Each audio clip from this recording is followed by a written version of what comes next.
above this town, like it knows I'm breaking down. Your empty chair across from me is where your ghost still likes to be. The bartender pours another round, but whiskey can't erase the sound of your goodbye still echoing in every song they sing. I got those lonely moon blues tonight. Your memory glowing in neon light.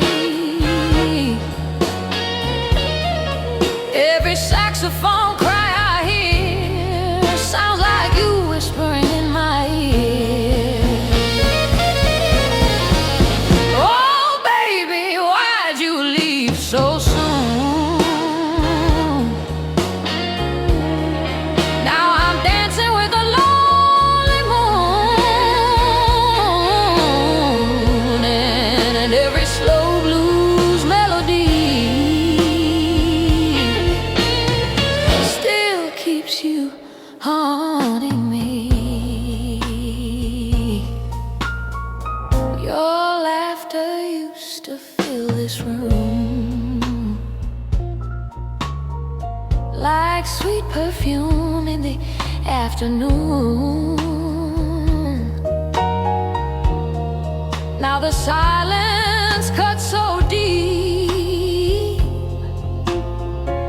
even the night can't hear me weep. The piano man just shakes his head. He knows the tears I never said. Some hearts break quietly like waves out on the sea. I got those lonely moon blues tonight. Your shadow fading in candlelight. Every guitar crying low feels like a love I used to know.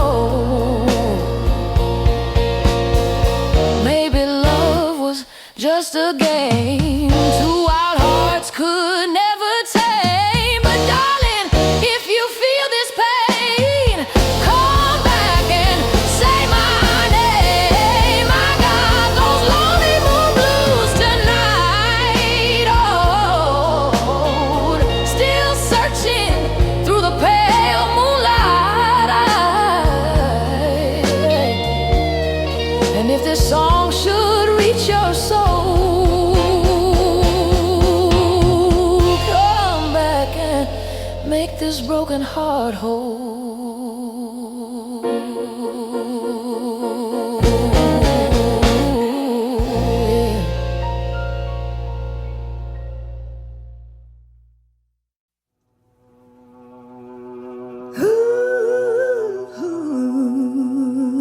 Yeah.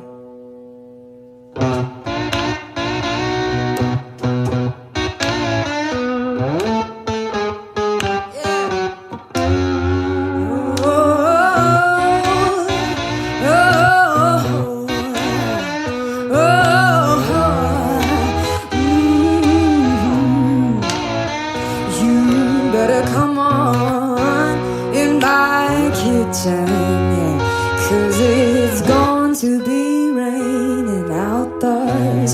Ooh, the woman I love, yeah, I stole her from my best friend. Some joker got lucky, yeah, stole her back again. Yeah. You better come on in my kitchen, hey, 'cause it's going to be raining out outdoors. Ooh, the woman I love, yeah, I stole her from my best friend. That joker got lucky, yeah, and stole her back again. Hey, you better come on in my kitchen, 'cause it's going to be raining outdoors. Ooh, oh,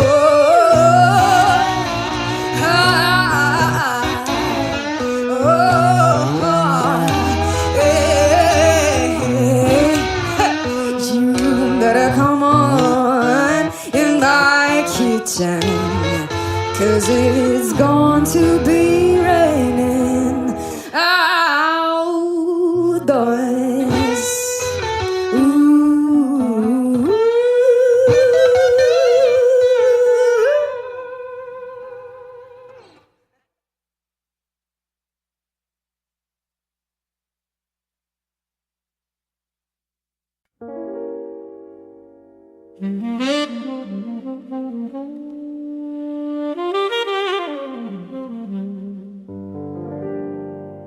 The neon lights are fading slow.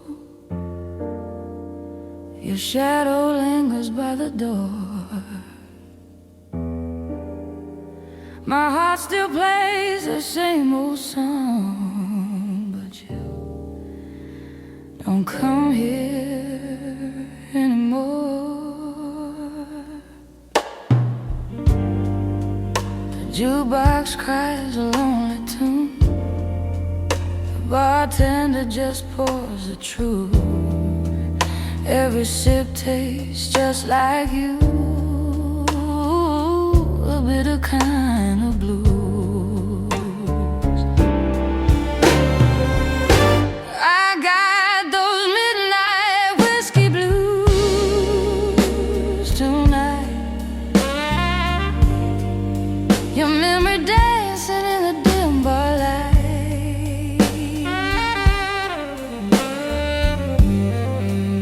Every note the piano plays whispers every word you couldn't say. Oh baby, love don't fade so soon. It burns like smoke beneath the moon, and every lonely melody still brings you back to me. Your perfume lingers in the air like a ghost that won't let go. I close my eyes and you're still there in every song I know. The saxophone begins to cry like it knows my broken heart, and every tear I try to hide just tears my soul apart. I got those midnight whiskey blues tonight. Your memory dancing in the dim bar light.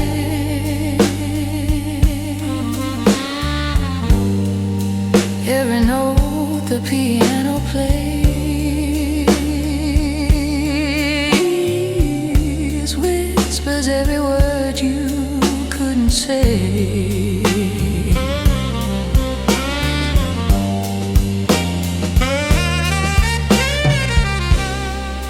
Maybe love was just a flame too wild for us to hold. But every time I hear your name, my lonely heart turns cold. I got those midnight whiskey blues tonight, still searching for you in a pale moonlight.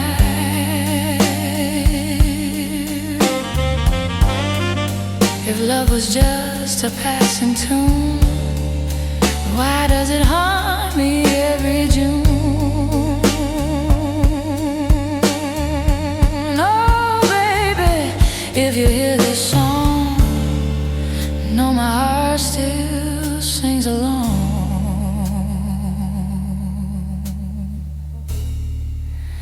In every smoky melody, you're still a part of me.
There ain't no use to sit and wonder why, babe, if you don't know by now. Ain't no use to sit and wonder why. It'll never do somehow. Oh, when your rooster crows out the break of dawn, look out your window and oh, I'll be gone. Oh, and you're the reason I'm traveling on. Don't think twice, it's alright. Ain't no use in turning on your light, babe. The light I never knowed. Oh, now it ain't no use in turning on your light. I'm on the dark side of the road. Oh, now I'm thinking and wondering, walking down the road. Oh, I once loved a man, a child, I am told. Oh, I gave him my heart, but it wanted my soul. Now don't think twice, it's alright. Ain't no use in calling out my name, boy, like you never done before. Oh, now it ain't no use in calling out my name now. I can't hear anymore. Oh, I wish there was something you might do or say. Oh, to try and make me change my mind and stay. Oh, but we never did too much talking anyway. Now don't think twice, it's alright.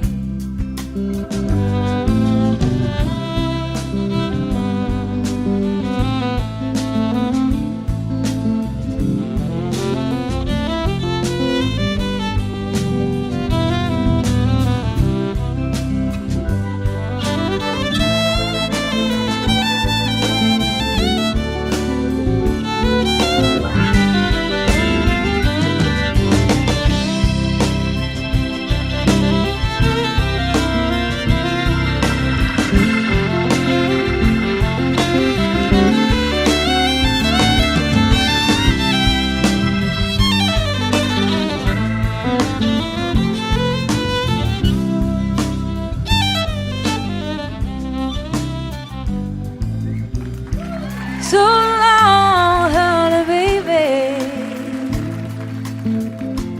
Where I'm bound, I can't tell. Oh, my goodbye's too good a word now. So I'll just say farewell.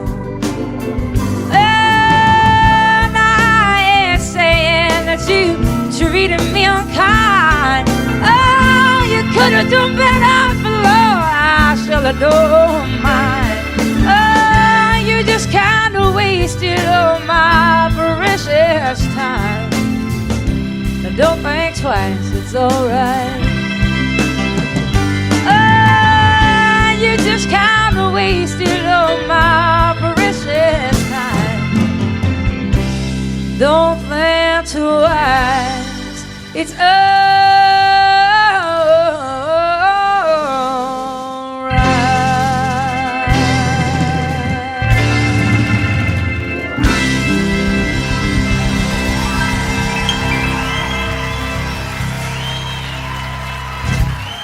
Thank you.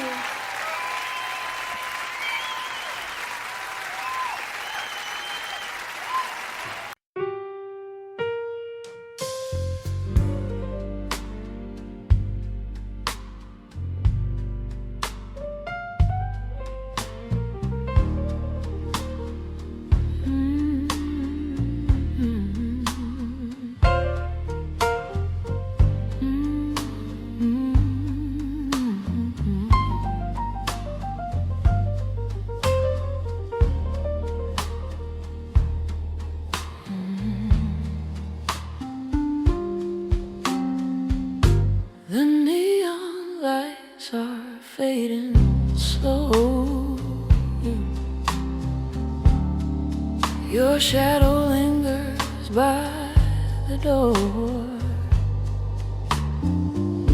My heart still plays that same old song. You don't come here anymore. The jukebox cries a lonely tune. The bartender just pours the truth. Every sip tastes just like you.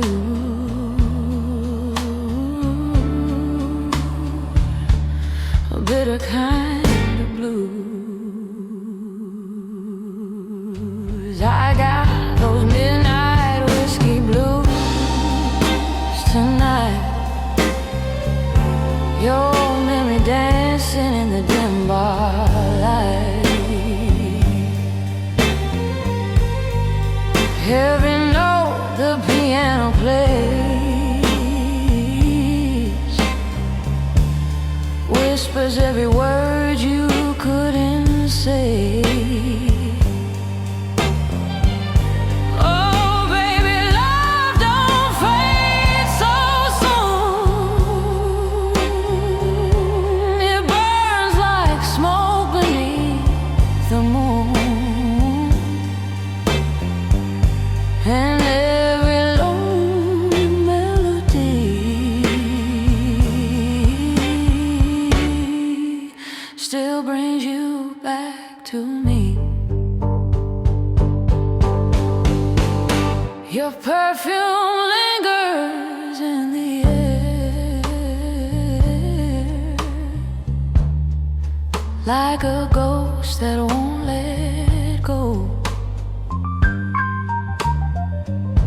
I close my eyes and you're still there. In every song I know. The saxophone begins to cry.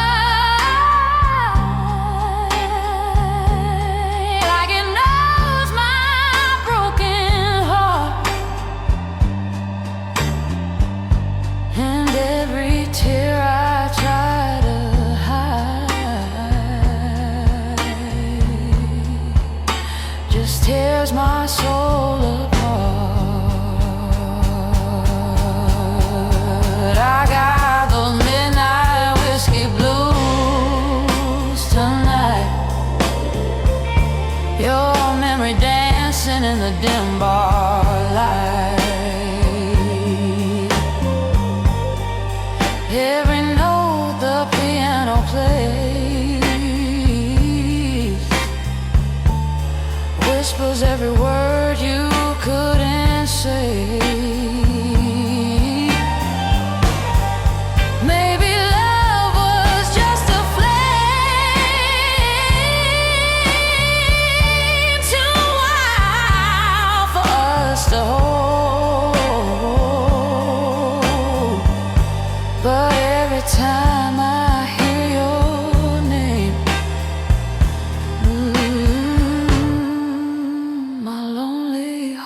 turns cold. I got those midnight whiskey blues tonight. Still searching for you in the pale moonlight. If love was just a passing tune,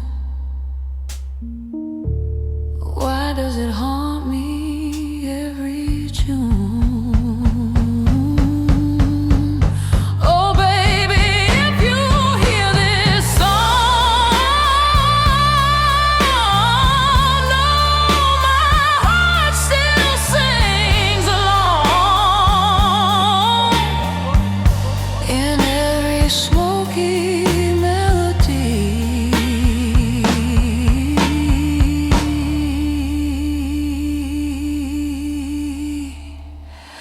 you're still a part of me.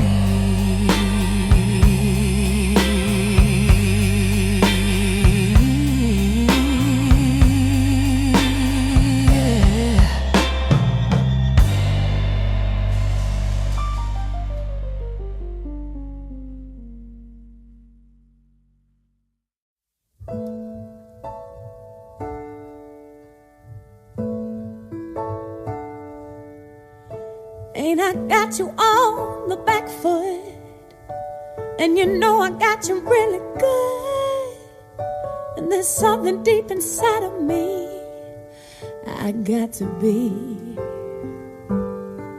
And if you find it hard to follow me, if I lose you in my jet stream, then you only got to raise your eyes and see me fly. Don't tell me that I won't, I can't. Don't tell me that I'm not, I am.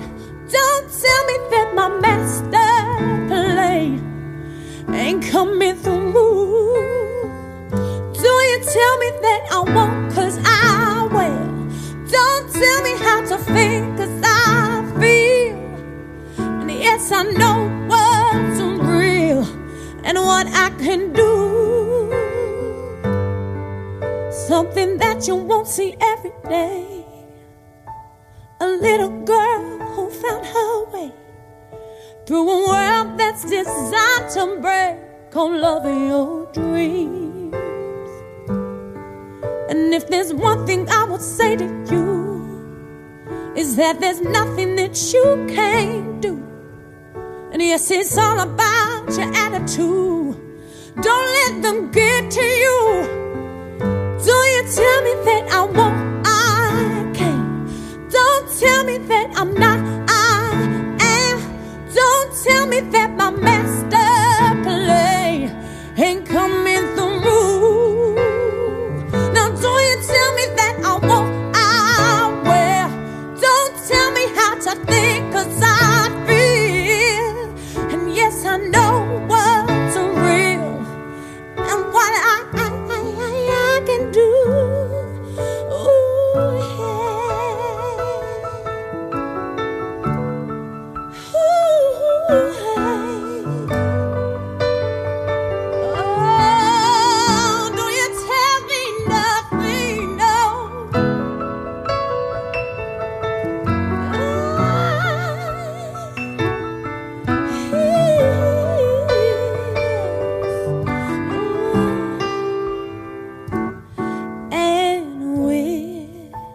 Singing in our own voice, we can make that choice to be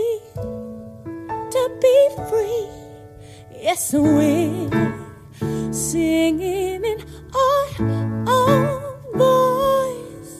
We can make that choice to be free now, to be free now. Don't tell me that I won't, 'cause I can't. That I'm not, 'cause I am. That my master plan ain't coming on through. It's coming on through. Don't you tell me that I won't, 'cause I will. Do you tell me, 'cause I know what's real and what I can do.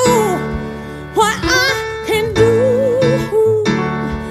I say, you sing, all right now. L-U-V. I love it. I'm loving, yes I do. And there's nothing you can do here. Music. Ooh, L-U-V. I love it. I love it, I do. Yeah. So don't you tell me nothing. Ooh, ooh, okay.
Cuando llega la noche, yo recuerdo tu cara y en las olas del mar siento tu voz y en la luz de esta luna es tu piel que me roza y esta brisa azul trae tu corazón más cerca de mí.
And the wings of this breeze are soon will sing me to you.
Su cara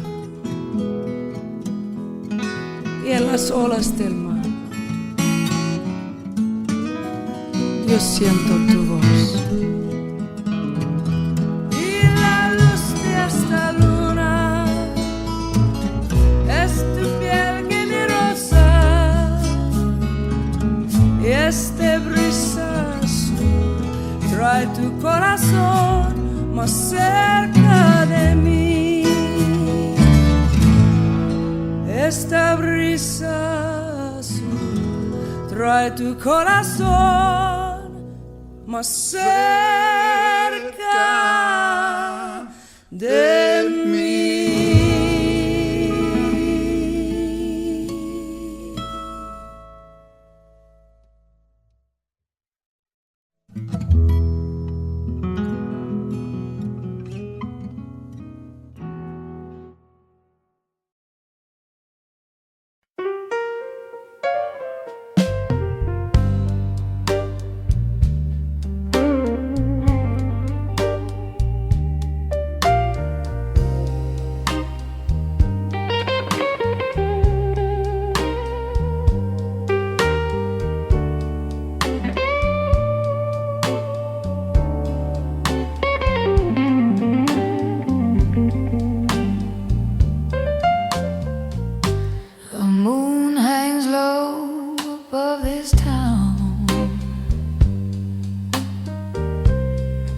Like it knows I'm breaking.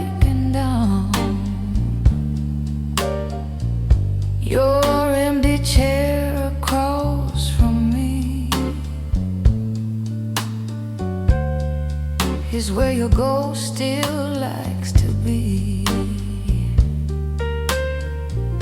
The bartender pours another round. The whiskey can't erase the sound of your goodbye still echoing in every song they sing.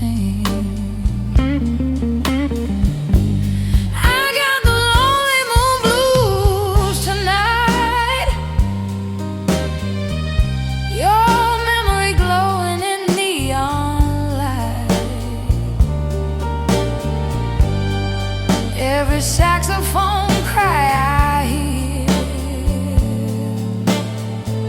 sounds like you whispering in my ear.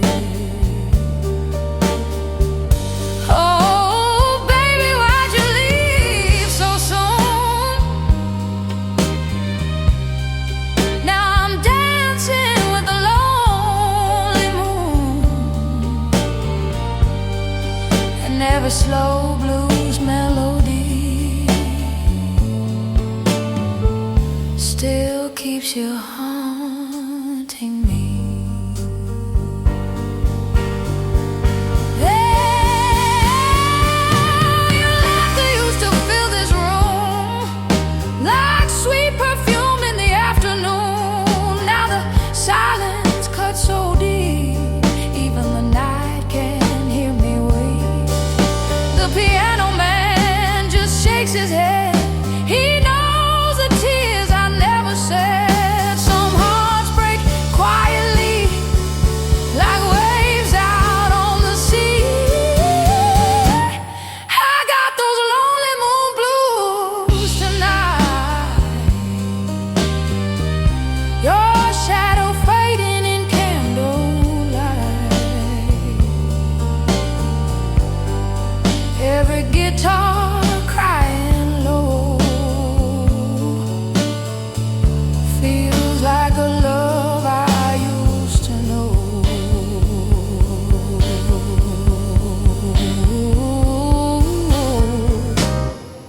Maybe love was just a game two wild hearts could never tame. But darling, if you feel this pain,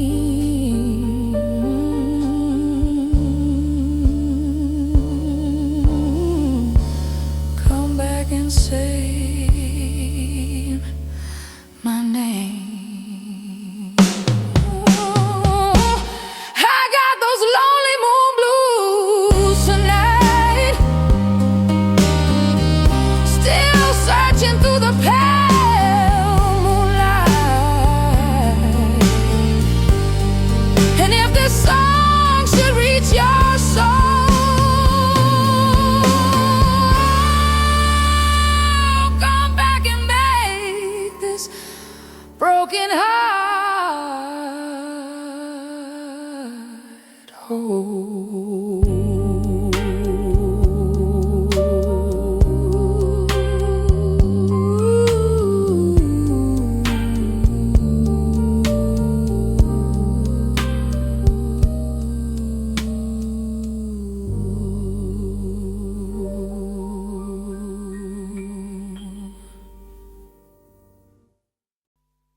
Had dinner with him last The night. grey man. Oh, were you? Basher. Oh, Basher. He's fantastic. What a fine man. A fine musician. They've got a picture of him on the wall of this VH1 studio in Camden Road where we were, and he looked like a lemur, like, because he's just had really light blue eyes, and just the photograph looked like he was holding a guitar, and he just looked like one of those exotic Madagascar lemurs that only come out at night. It was just great. I used to run a little venue in the north of England, which was an old wooden pavilion that was been knocked down now. And we booked this band one night, and they pulled. So the agent said, well, I've got this other band called Brinsley Swartz. Do you want them to come? Yeah. So we said, OK. So they turned up, and it was just brilliant. They went down a storm, and it was a really, really good gig. It was just amazing. Very, very good. Are we rolling? He's OK. one of a kind, Oh, really. One man. of those people that you're just so glad he's around. Paul Carrick as well. Oh, great guy. Well, Bonnie, We're still here with our same jobs. I knew you were going to It's say a miracle, isn't it? that. A live album, and about time too. Tell me about it. Yeah. Not from lack of wanting. Really? So why now? A couple of reasons. I've been being besieged by people over the years that say, your live shows really capture you, and if only you could get one out, you'd really come across. And I was all ready to do one because of, Little Feat years ago had that great Waiting for Columbus album, and it really broke through and captured them in a way that the studio ones, although those were great too. And I just have been waiting and waiting. But the situation with Warner Brothers, where I was for the first 9 albums up until 82, I was with Warner's, and I wanted to do the live record after my 8th record, and it just they didn't really feel, and neither did I, that the promotion for it went well, to put it mild. I'm trying to be polite. And radio really stopped playing any kind of progressive format, so I was basically shunted off into the hinterlands of fringe music. And even though I was selling well in my concerts and my core audience bought my albums, it wasn't the right label situation to put out a live record, because they didn't care enough, frankly. So it took me a while of waiting to get on a new label, and then God knows, after the Grammys hit, things have been really great with EMI Capitol, and I wanted 3 studio records under my belt to draw from great songs that people would be familiar with. And I've been basically planning to have this lineup of guests for a long time now, and finally I've got the great band that can play the songs as well as the ones that play in the studio, because most of them are the ones that are on the records. Indeed. I can't believe that these friends just happened to be around. There must have been a lot of phone calls going out to get all these guests on this album. Well, you've got to plan, because people's schedules are way in advance. I mean, I know what I'm going to be doing 5 years from now almost. So everyone's booked, and everybody's got their own album schedules. And Jackson said, I'm going to be recording, but it's if you can film and record in California, I bet you I can fly up for the day. Hornsby had already made room in his schedule for me. And this was planned in March in order to secure the mobile truck. The concert venues go on sale, at least a couple of months before. And, of course, the film crew, we had 9 35-millimeter camera, film for 2 days. So, that's almost $1 million type of proposition just for the film alone, to film the 2 nights. And so, yes, it had to be way planned and approved and paid for in advance. But I must admit, the sound of the album is one of the best live recordings I've ever heard. Oh, fantastic. And I'll tell our engineer that, because he worked his you-know-what off trying to make it.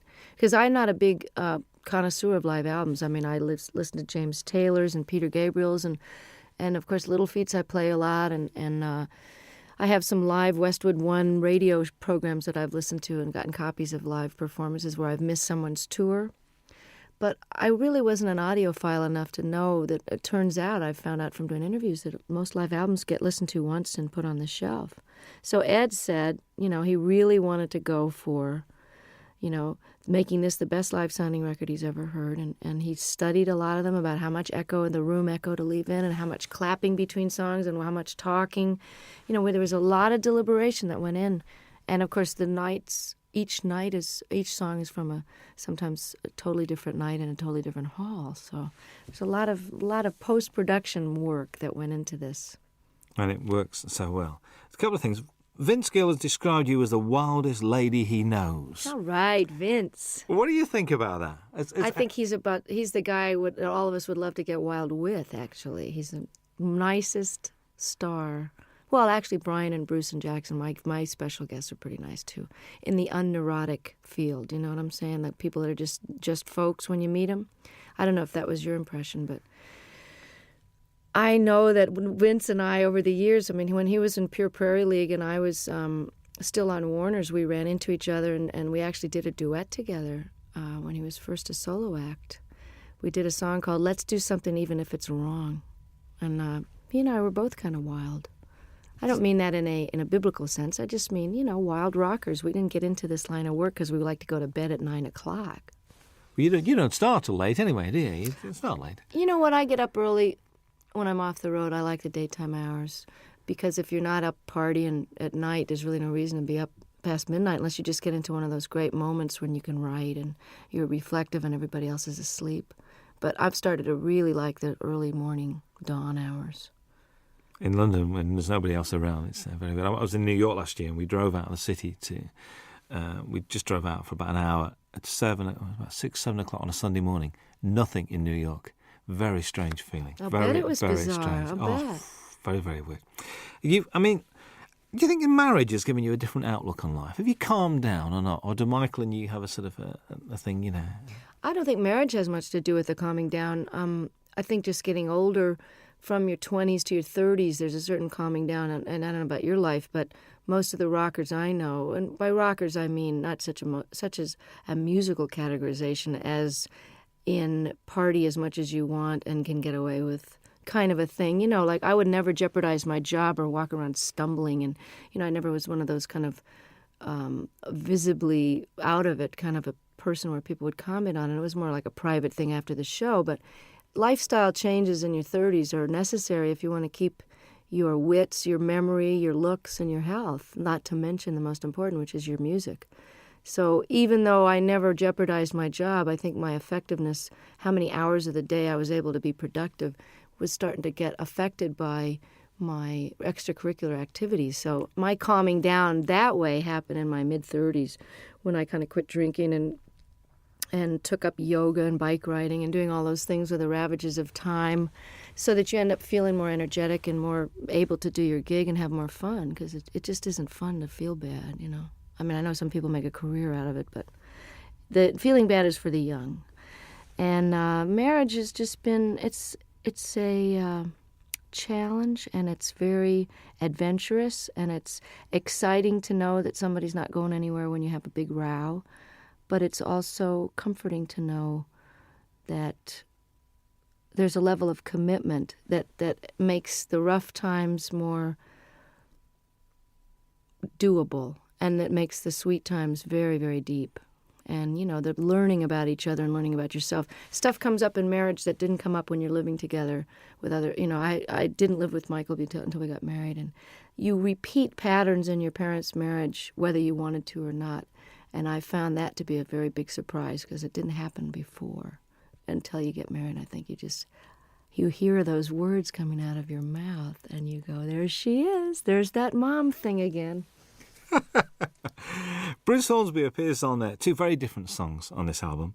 Very much Think or Love and I Can't Make You Love Me. He's not only a great musician, but a really nice guy. And these 2 songs not only show the diversity of your talents, but also his as well. Was that why you asked him to play on those 2 songs? You know, it was one of those things where on the tour we did together last year, we did a 4-month double bill of the Outdoor Sheds when my new album was out. And it's quite obvious that I just think the world of him. I mean, and he made such a difference on I Can't Make You Love Me. And then he invited me to play on and sing on his last record before this current one. Then we did the tour together, and as an encore, he came out and played the accordion, and he's a great practical joker, so it was a way to keep him off the monitor man's back, where he would probably have given me nothing but hi-hat and the monitors and messed with my sound on stage. So I kept him out of trouble by having him on stage, and, you know, he's my favorite singer and writer, I think. It's just, you know, Prine and Jackson Browne and him, that's it, and Paul Brady. I Can't Make You Love Me, I can't even imagine recording live without him on it. So he was very gracious, and I just got to participate in his PBS special and got to play with Pat Metheny, the 3 of us on stage alone, singing The Tide Will Rise. And it was just absolutely a highlight of, you know, my respect for those men is just unbounded. And his musicianship is far surpassing anybody in the pop world that I know. You know, he's really as nice a person as he is a genius, too. Whenever I bump into him, it's like, you know, and it's like he sits down and he talks to you and he takes time. Mm-hmm. It's never, so I've got to rush now. He's just one of those guys. And I thought his current album is very, very good. I do, too. I mean, he's really a jewel, you know, and such a normal guy, just like Don was. And it's interesting because I've gotten to know Brian the last few days more because we've been hanging out at the Top of the Pops.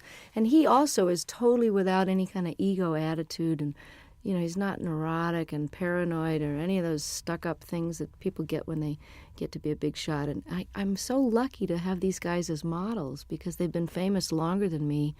Hornsby came out of the box with big hits, and he's just nonplussed. Totally regular guy. That's why you get on so well, because you're the same. You've got the same attitude, and that's why, and it shows. I reckon this record's great to listen to when driving. I mean, I've been driving around listening to this. I think it's brilliant. God, I'm so glad. It's so new that I haven't had reviews yet. So this is it. Give it to a friend. So go and drive around, listen to that, and it's great. A song on it, Shake a Little.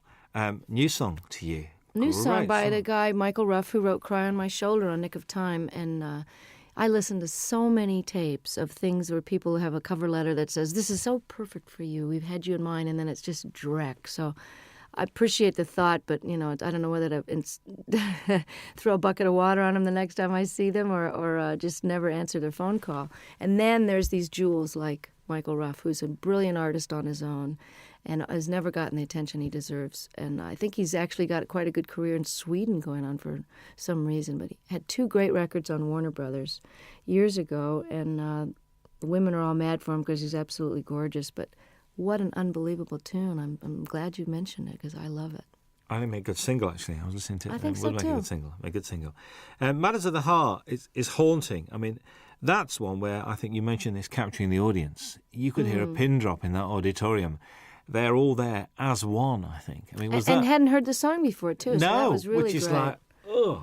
Yeah. And, I mean, did you feel that was a special performance that night with them? Exactly. That was why we picked that night's performance. I mean, all the great part about recording 6 nights is that we really got the best performance of each one. It was hard to choose sometimes, but there was always one that had that pathos and a unity of, whether it was a spontaneity or just not thinking about it. Everybody forgot about the tape, and the audience, for whatever, it's almost like a great meal or making love. There's just that one evening where it's that you're doing the same thing with your lover that you've always done, but it's just fitting and feeling perfect. And that this track has got a soulfulness to it, kind of a Ray Charles thing that, Michael McDonald is an incredible writer and singer. So the fact that to wrap myself around one of his songs like this is, you're as good as your material, and like I Can't Make You Love Me, this is one of those classic songs. I think what's nice about this record as well is it's not Bonnie Raitt's greatest hits live, which I'm so pleased about. It's a real, it's almost it's a comment and it's a reflection. Was that purposeful, the way you selected the songs? Yeah, and I'm glad to hear you say that. This is terrific that it's coming across, even in its shortened 1-disc version of the 2-hour concert. I mean, we were actually surprised, Don and I, when we had to narrow this down, that this played as well, and we almost like this order better than the ones with the extra 4 songs on it. I had no intention of doing a greatest hits, because why would somebody want to buy it? Well, I suppose they would want to have all those so-called hits on one record, but why not try letting the songs go out the way they've evolved over the last few years? I mean, Love Me Like a Man, I recorded in 1972, and the guitar solo is never going to be the same twice. And certainly Have a Heart and Love Letter and different songs from Nick of Time, all of these songs have taken on their own character depending on the tour that we play them. Each tour, everything gets a little shifted by the band members, because just to keep it interesting, but also they just grow. Tempos are changed, Have a Heart has a kind of a South African guitar part on it, and that's partly because I've got one of the greatest guitarists as a foil now, George Marinelli, who used to play with Bruce Hornsby. So I wanted to add something different to the older songs and give people, we got 6 new songs, so it's a little bit of everything. I think so. Charles and Ruth, I'm pleased they're on there. I get the impression the way you were together, there's a real mutual respect amongst the 3 of you guys. Oh, total. And, I mean, of all the people that are on a stage at once, everybody has admiration so deep that, I hope it comes through, and I'm glad to hear you say that it can be felt, because Ruth Brown single-handedly was such an influence on Etta James and Aretha Franklin and all the people that I grew up listening to when I was old enough to read about their influences. They were the ones that mentioned Ruth, because I, of course, was only, 1 year old when her first record came out. But she's built Atlantic Records with her singles in the late 40s and 50s, as did Charles Brown, who's no relation, by the way. He's from a totally different part of the country. But he also was seminal in starting the whole West Coast blues sound, the transition between the post-war jazz era. And he took his Texas very funky roots, he also was classically trained, and he melded them into the style of jazz with the Art Tatum flavor and the beautiful classical music, to where Nat King Cole became famous based on the music that Charles Brown was doing. And, of course, Ray Charles is a direct descendant, although he doesn't credit Charles, and has never turned around and really helped him, nor have Chuck Berry and some of the other people that really grew up idolizing him. And I always felt it was strange that the great rhythm and blues artists and the white artists of today, who owe such an incredible debt to these pioneers, would not only not put them on the show, or at least throw some money towards the organization out of which they can get some health insurance, since they didn't get any royalties. Because this is the biggest criminal revelation I found out in the last 6 years, is that nobody before 1970 did get royalty participation. And we've just now gotten to the fourth large company to only now, 6 years after the organization was founded, to agree to pay a 10% royalty starting today, for example, as opposed to 30 or 40 years of lost royalties and 10 years of CD sales with no money coming, no health insurance. You know, every other industry has health insurance and takes care of their own, except ours. So this is a call out to the other artists that are listening and fans to make sure you support the reissues that are paying royalties, and don't buy the bootlegs, and don't sell the records direct. You know, send the money directly to the artist, believe me, before you rip them off for the third time. Absolutely. That's the Rhythm and Blues Foundation as well we're talking about. Yeah. Good to see blues on this. A fine tribute to Mississippi Frag McDowell. And I remember one night in the middle of winter going to Lancaster University, which is like in the middle of nowhere, because a friend of mine rang me up and said, "We've got to go and see this guy playing."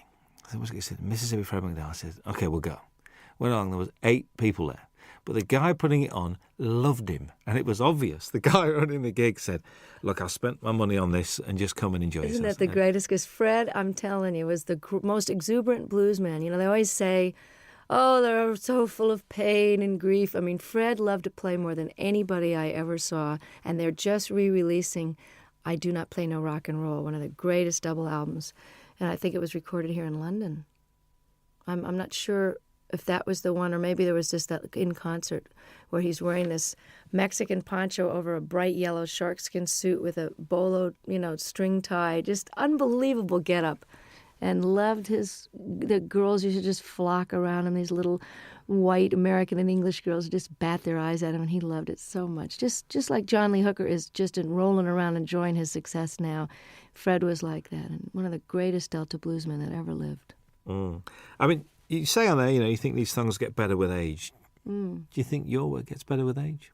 I sure hope so. I mean, don't you think you're better at your job now? You got more seasoning and humor and perspective and knowledge.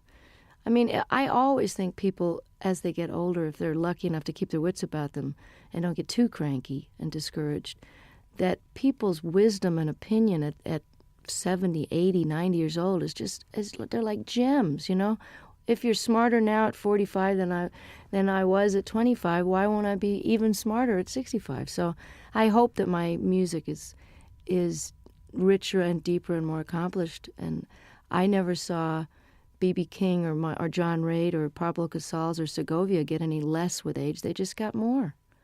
Absolutely. You're always introduced, which I do like, as Bonnie Raitt and her band, including Hutch and Ricky now. I mean, they're part of the furniture. Hutch, how has he been around? He's a long time. He's has the distinction of being one of the only white guys ever play in the Neville Brothers, although they've had a white guitarist for a while.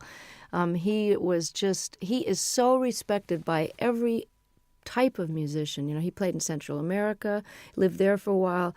The New Orleans cats think he's just it. He lived in San Francisco, was in a band called Copperhead. He knows Celtic music inside and out and can play jazz, Algerian music. I mean, there's nothing the guy can't play. And if you ask him a question, he can give you every detail of every side musician. So he's like a walking encyclopedia. These are sort of nice guys to have around, I think, to contribute to what you're doing. Oh, I'm so lucky and this is the best benefit of success, is that while Hutch has been with me for over 10 years, at whatever salary level I was at, he was with me during the rough years in the 80s too, rough meaning couldn't pay very much. Ricky, who has been a successful producer living in Australia, doing film scores and, just co-produced the Boz Scaggs album. And, for those of you, Ricky Fattar from South Africa, he was in a young band called The Flame that was quite famous and was in the Beach Boys for a while. I'm able to afford musicians of the level that I've got now, and that is probably that and raising really great amounts of attention and money for political causes that really need the bucks. Those are the two most incredible aspects of my success that have made the biggest difference, that and good catering, backstage, to actually eat food that hasn't been sitting there for 4 hours. But to be able to play with Ricky and Hutch and have them leave home and come and play with me is just, it's like a dream come true to every night have these guys. That's why this record was done now. That's why I say in the liner notes, this was the time and you are the reason. Absolutely. Jackson Browne had to be here, really. There aren't many stages that you and him haven't shared over the years. Mostly benefits as well, actually. But, to do Opening Farewell is just a bit special, I think. And, we didn't know what we were going to do. I was going to cut this wonderful reggae tune that he did on his last record called I Hear Your Heart Beating Everywhere. I love that song. And I thought we could have a duet, kind of a, We Be 40 kind of a thing. I don't know. And we tried it in my key, and it just didn't sound as good as his. So I said, well, maybe we should send the band off to the wings and just sit here and play Opening Farewell. And it was just done. He came and never had a chance to rehearse it. He never had sung it in that key, never sung a harmony part. And all of a sudden, we're filming and recording it for the history, and he was really a champ. I can barely look at him because I love him so much, and he's so gorgeous and never changes.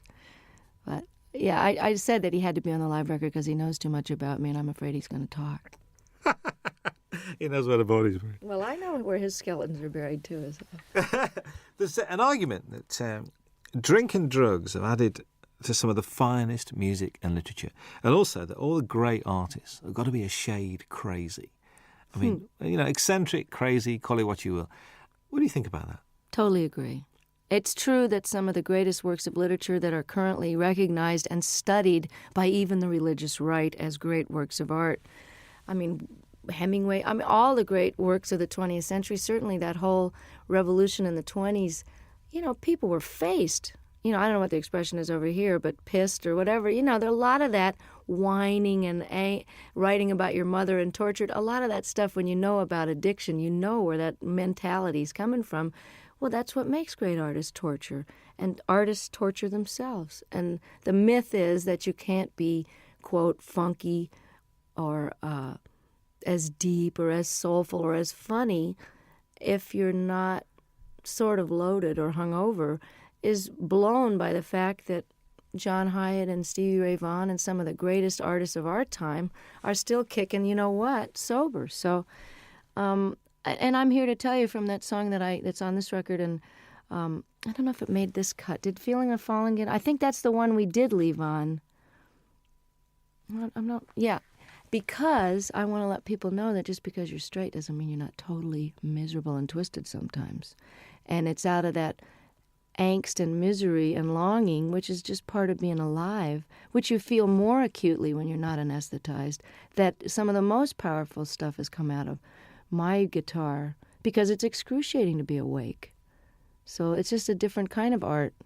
If anybody thinks I'm not miserable, look again, and sometimes it's a lot easier to just toss a few back and forget about it, It's trying to be awake all the time that'll get you some good blues tunes. Most definitely. The old tortured theory goes out the window there. And there's this song with Bryan Adams. What's the story behind this? Did you call him or did he call you? Or if someone was to say to me, okay, you got a new album coming up, and, you've been on the road with Longing in the Hearts, and you have this ballad here, and you found this Michael Ruff song, but you know what I'm really missing as a rocker? I just wish somebody that I really love would call me up. And it was like the universe answered my prayer, and I get this phone call from Brian, who I haven't heard from for a few years, and he says, I wrote you this song with this woman, Gretchen Peterson. I hope you like it. It's on the way. I listened to it. It's like tailor-made, great lyrics, a tried and true topic, but done set in a very clever way. You know, you need a rock, not a Rolling Stone. Simple, straight ahead rocker. And then on top of it, his album was postponed. So as we got closer to the live recording, I went, oh, you know, it would be really great, as if he could sing this with me. And he did. He said, I'm coming. I just can't believe it. It's like for all the blues people that I helped and all the obscure songwriters I've done songs and talked about over the years, you know, to have somebody like him who is really huge over here in Europe where I can't get arrested really. And, you know, for him, he'll be doing for me what I'm doing for Ruth and Charles. So without any compromise and just pure admiration and love and just love the guy's work so much. And I love him. And here I am getting to have this handed to me like Eric and Elton saying, hey, you want to be more known in Europe? We love you. Come on to the Wembley show. You know, that's the payback, is that it all goes around in a big circle, and then I get more well-known, and I can bring Charles Brown over to Europe. So that's the way it works, you know. Oh, that'd be very pleasant, actually. Very nice indeed.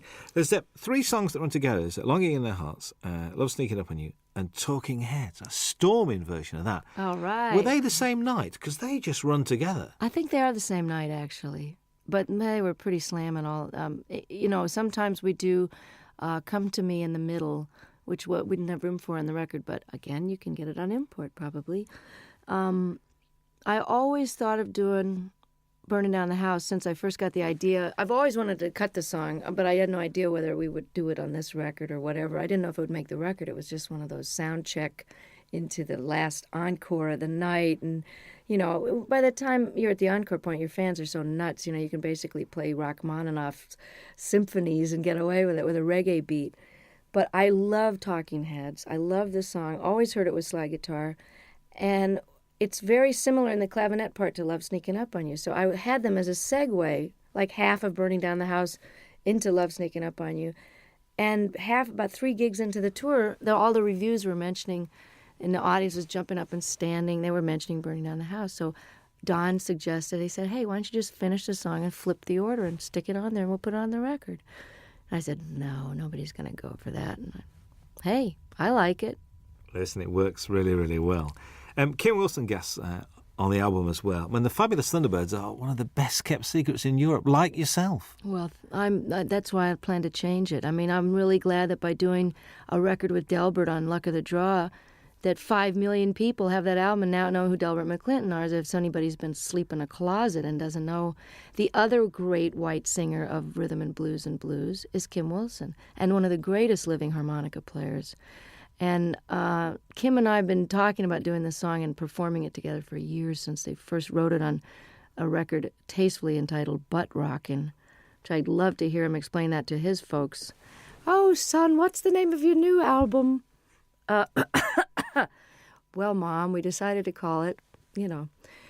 So if I can get Kim more exposure in parts in the, you know, for the moment that I'm in the sun here, and just let people know how brilliant this guy is, I'll be able to die happy, because he is just incredible. You know what? Listening to this record, I do have a problem, because I'm not now going to be able to say to people, you mean you don't know who Bonnie Raitt is? This is causing me a bit of disturbance here, because it looks like the single's going to work, and if the album works, you've knackered a lot of the things that you know who Bonnie Raitt is, and they go, who's that lady who sang that song? See, I'm enjoying coming over here and still being a cult artist, and that, you know, now I'm getting all letters from the people in the States going, you know, you were mine for 20 years, and now I really resent the fact that everybody knows who you are, and they're playing you in the supermarkets. But I wrote the guy back. I said, hey, 20 years in small theaters, can't you cut me some slack? I get to have Ricky Fataar in the band and Hutch. Let me have a moment in the sun here. And while these rhythm and blues artists are still around, and while Kim deserves to be heard, let me show the rest of America about these guys. And I feel the same way about Europe. But if I'm a cult artist over here for a while longer, it would just be very nostalgic for me. I think so. It was a joy last time to walk into the Palace Theatre in Manchester and see it sold out. Wasn't that exciting? Joy. I'm inching my way to notoriety over here. And, you know, I'm really thrilled that this record, that you think it's great, because I'm so proud of it. I mean, it took me a long time to get these songs together, and I took a lot of care in the mixing of it and the choosing of them. And I think if you're coming into me new, that you'll be able to get a good glimpse of what it was like before and some of the blues stuff. And, I don't think anybody should be determined by their latest single. So, I'm not a singles artist. So if you've never heard of me and you hear the Bryan Adams track and you like it, check out the rest of it, because there's a lot of good people on there that deserve to be heard while they're still able to play. I think so. I think how anyone cannot be moved by Jackson Browne's version of Stay, I will never, ever know.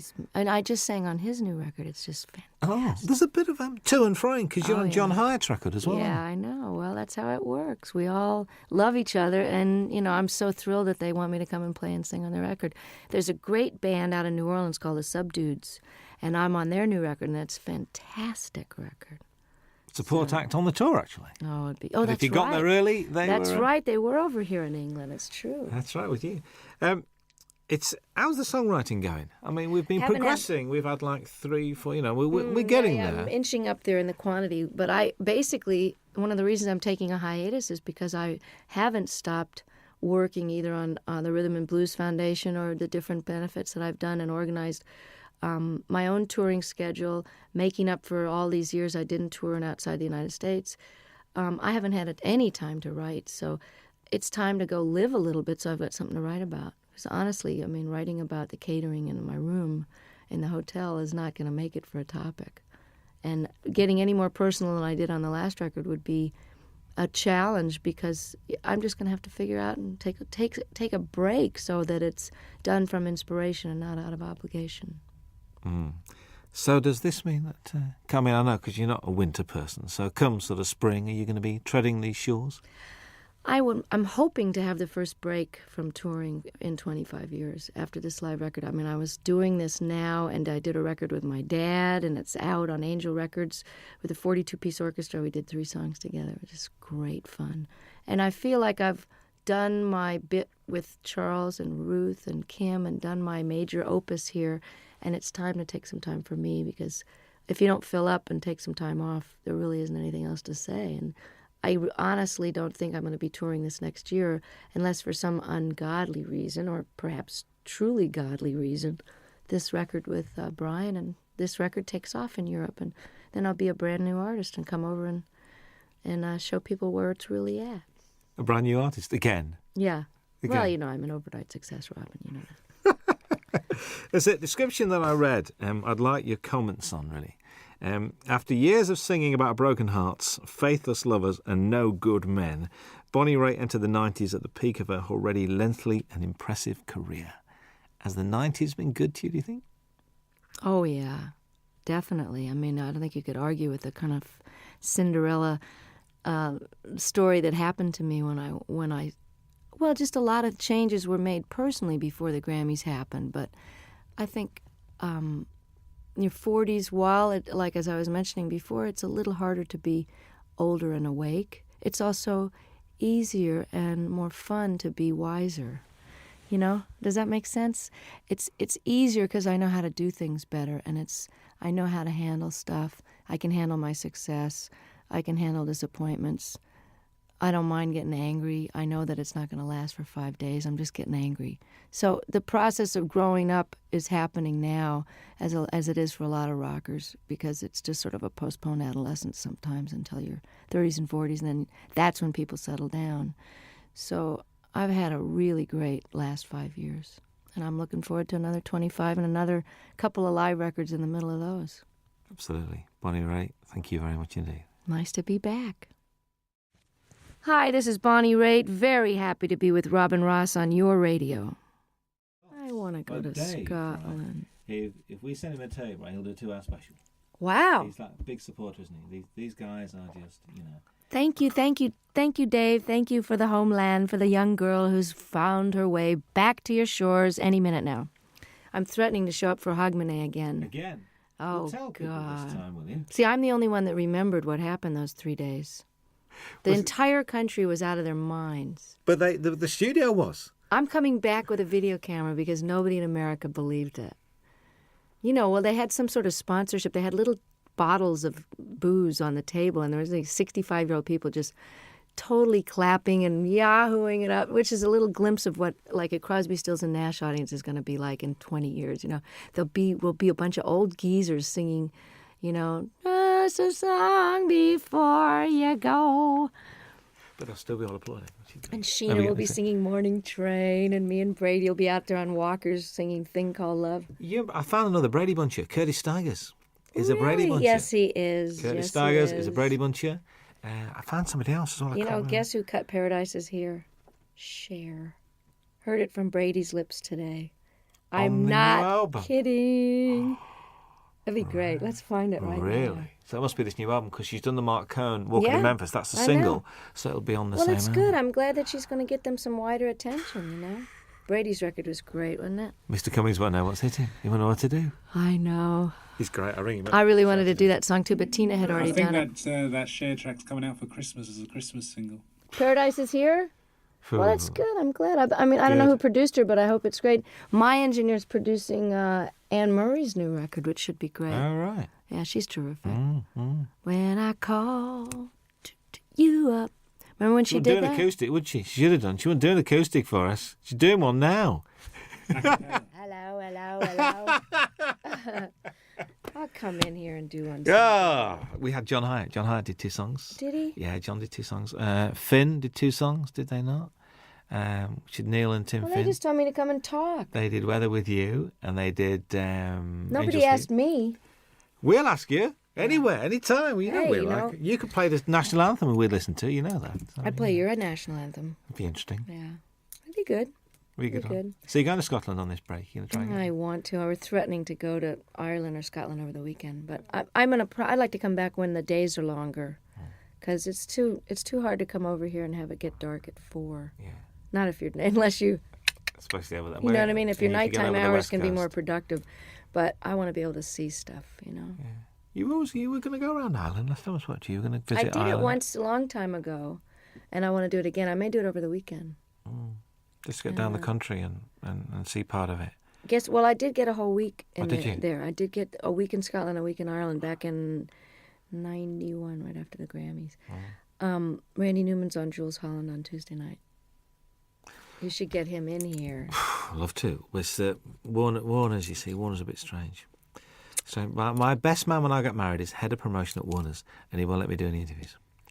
He said, I leave it to the regional people. I said, but we're getting like 50 stations. Great. I know. Faust is a great record. Lovely man. When's Bonnie Raitt on later? Call Peter Asher and tell him I told him that he should do it. Tell him who you talked to. Tell him all the people you talked to and how many stations we're going to start to, just call him we directly. Got you on, did we get 50 last time? Peter and Gordon. Tell him you're a Peter Gordon fan and call Peter Asher. Remember Peter and Gordon? I actually That's went Peter to see Asher. Peter. He's Randy's he used to manager. manage 10,000 Maniacs as well, didn't he? Yeah. He manages Little Feat. And now he's head of Sony, I think. That's right, I forgot. He got a new job. My former manager is head of Atlantic, then head of Warner's, now he's head of Mercury. Moving around. We're gonna fire you. Here's $30 million. Get out of here. Oh God. Now you can pay the musician. Here's another label. Could you sign that for me, please? Are you kidding? Thank you. I've got a shiny one because you haven't got shiny pens, have you? Can I have that on tape, please? And you haven't got Robin Ross has a shiny one. You Thank you. Would you sign it for me?